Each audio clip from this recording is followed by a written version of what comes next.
We knew from the beginning that we wanted Resogun to have this neo-retro aesthetic with like the voxels, pay homage to the greats of the genre. We of course needed a name that would encapsulate that spirit in a way, and it's been a really huge part of defining the identity of the game. It's a great name.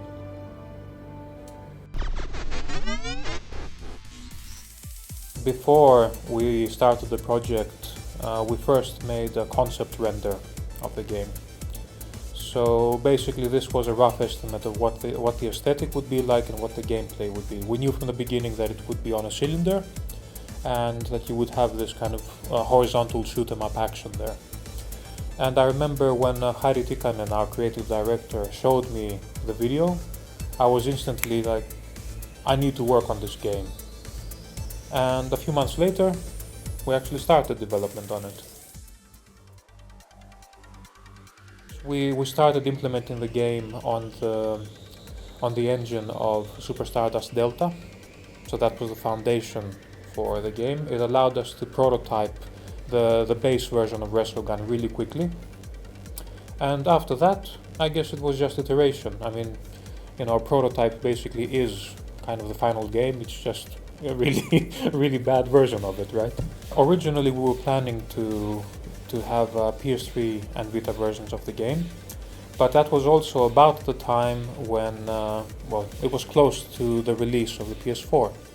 So after a lot of talking with Sony, everybody agreed that it would be better to make this initially a PS4 exclusive, to harness all the extra power we would get from Sony's new system, and make Resogun the most impressive shoot-'em-up ever made. We started working on the PS4 version 8 months before launch. Pretty much everything we aimed to achieve, we managed to get in by that time. Voxels are essentially 3D pixels, and they're quite literally the building blocks of the Resogun universe. So the great thing about working with the PS4 was that we had so much memory and so many options there that we could actually have this really huge 3D textures for the game and basically use voxels as they were meant to be used, to blow things up in the most spectacular fashion.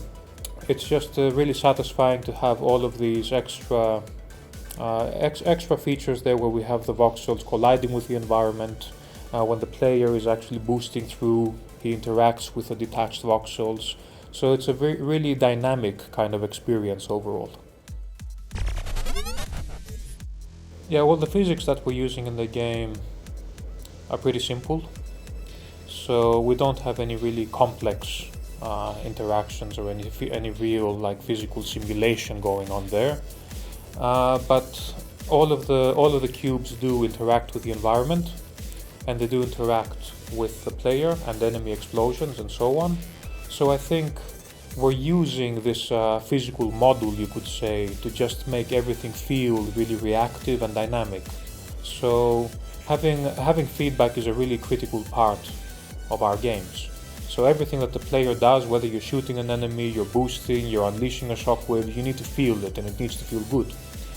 And having this dynamic physical reactions for all the cubes greatly emphasized that kind of dynamic reaction with the environment that you had.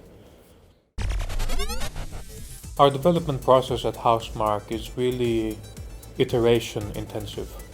So usually we just try something simple, see if it works, and if it does, we keep it and we make it better. If not, we discard it and move on.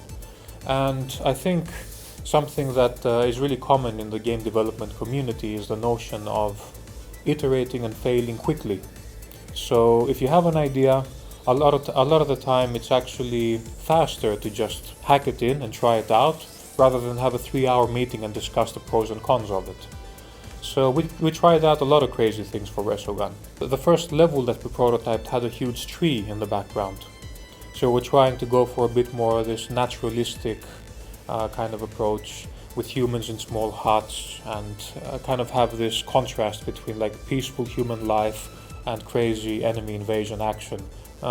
Initially we had a tower building mechanic that was pretty similar to what we ended up with Protector mode actually. And there was a version where you would collect all of the humans on this tower, you would build up multiple layers, and the humans would be accumulated at the top, and they would be running around, kind of like on this treadmill, and generating power-ups for you. We had this weapon shop, where you would accumulate this in-game currency, these kind of tokens, or orbs as they were called in the game, and in between phases a weapon shop would come down and you would purchase new upgrades for your ship. We decided to discard that because it actually slowed down the pace of the game a lot. So just as the intensity was ramping up and you were getting into the zone, we would pull you out of the zone and throw a weapon shop in front of you. And that was unacceptable. Another thing we tried was having a world map to connect the levels. It was an ambitious plan. We ended up discarding that as well because, once again, it affected the intensity of the experience. So in between levels, you would be thrown to this world map and you would be able to select which route you actually take and which levels you complete before the final one. I think our overall philosophy has been to add depth to the game without adding complexity. So a lot of these things, they seemed like they didn't add anything meaningful enough to the game for us to keep them. So we discarded them. Yeah, so once again we iterated over a lot of different ideas for the humans as well. And originally we did start with humans that would be easily killed by enemies. So even if they were just touched by an enemy or if they were shot by a bullet, they would die. Needless to say, that was really chaotic and really hard to keep track of. Later we iterated over humans that had these extra glows around them and extra kind of rings and these different effects. So different humans would give you different power-ups. The problem with that was, once again, it was hard to notice, hard to get a feel for it. So once again we just made all humans the same, so it would be easier for the gameplay benefited from this simplification. When we got the first prototype of Resogun running, of course one of the first things we tried was having 360 shooting, just like Super Stardust had. And it's actually kind of interesting because although it gives the player more freedom, in a way it kind of, in my opinion, it damaged the gameplay a little bit because you ended up feeling like you're just a moving turret. So you would just move to a safe location, shoot around all of the enemies that were coming, move somewhere else, shoot. So it was there was somehow less gameplay there. And by removing the 360 shooting and by forcing the player to shoot only horizontally, you force the player to move vertically a lot more as well. So if there's a ground enemy, you have to actually get down to its level to shoot it. And that automatically means that you have to risk flying through bullets, hitting other obstacles there, and so on. So it actually, this constraint that we applied ended up enriching the gameplay a lot and creating a more balanced experience overall.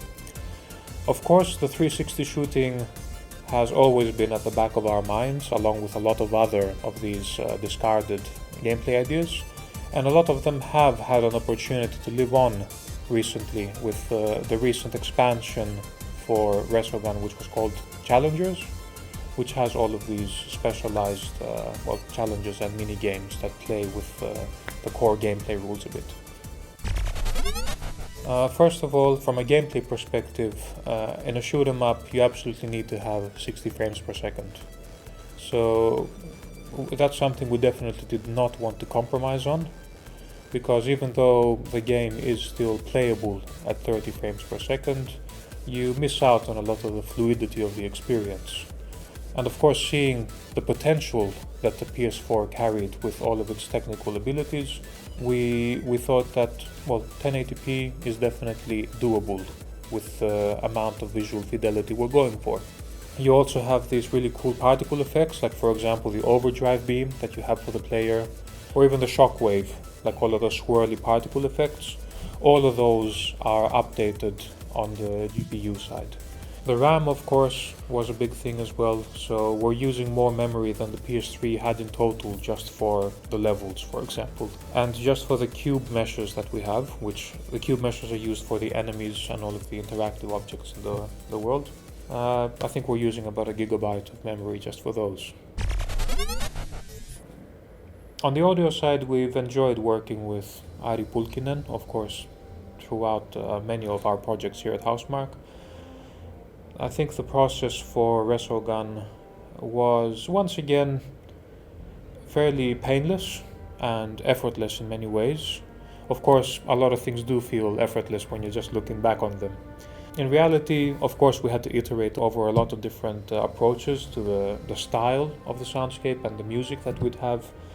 We knew from the start that we wanted something a little bit retro in its aesthetic, but it also needed to sound fresh and new at the same time, and I think Ari managed to pull off a pretty sweet balance there. Yeah, well, it was fantastic that we were given the opportunity to be a part of the launch of a new console and be essentially in the spotlight along with the other few games that came out in that launch window. Of course, we did distribute the game freely through PS Plus during this launch window, so a lot of players ended up trying out Resogun. Even from what I've read, even a lot of players who were initially skeptical about the shoot 'em up genre in general, because it was free, they downloaded it, they tried it, and a lot of people ended up loving it and even getting the platinum for the game at that time as well. So overall, we've been really happy with the reception we got for Resogun. There were a lot of ideas left over and a lot of cool stuff we had in mind that we weren't able to produce until later with expansions that were released over the last year or so.